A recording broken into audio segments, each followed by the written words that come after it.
itu pasti nanti lulus bisa jadi pemain sirkus. Korps Lalu Lintas Polri akan membentuk tim gabungan bersama stakeholder terkait evaluasi ujian praktik pembuatan SIM yang dianggap Kapolri Jenderal Polisi Listio Sigit Prabowo tidak relevan atau menyulitkan. Direktur Regiden Korlantas Polri Brigjen Yusri Yunus menyebut, nantinya tim tersebut akan melakukan kajian atas perintah Kapolri itu. Yusri mengatakan evaluasi tersebut dilakukan tanpa meninggalkan aspek-aspek keselamatan dalam berlalu lintas.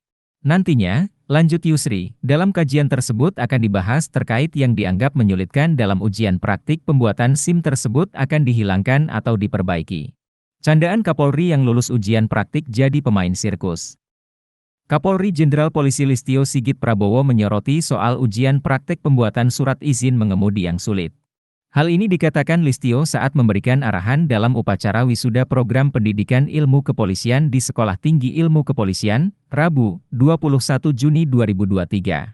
Contoh ujian praktek yang sulit menurut Listio adalah soal tes berjalan dengan rintangan dengan angka 8 dan zigzag.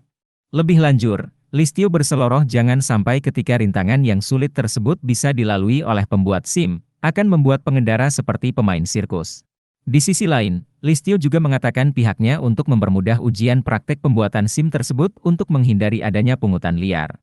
Anggota Komisi 3 DPR RI fraksi PPP, Arsul Sani merespons instruksi Kapolri Jenderal Listio Sigit Prabowo yang meminta jajarannya mempermudah proses ujian praktik pembuatan surat izin mengemudi. Arsul mengatakan evaluasi pembuatan SIM tidak boleh hanya bertumpu pada upaya agar warga tak dipersulit. Dia berharap agar aspek pengawasan juga diperketat terutama terhadap pungutan liar di atas tarif resmi. Menurut Arsul, Komisi 3 DPR selama ini banyak mendapat laporan keluhan dari masyarakat di berbagai daerah dalam membuat SIM. Sebab, biaya pembuatan SIM jauh lebih besar daripada tarif resminya meski pembayaran sudah dilakukan melalui bank penerima. Arsul menegaskan persoalan tersebut harusnya dituntaskan meski upaya perbaikan pelayanan sesungguhnya telah dilakukan Polri.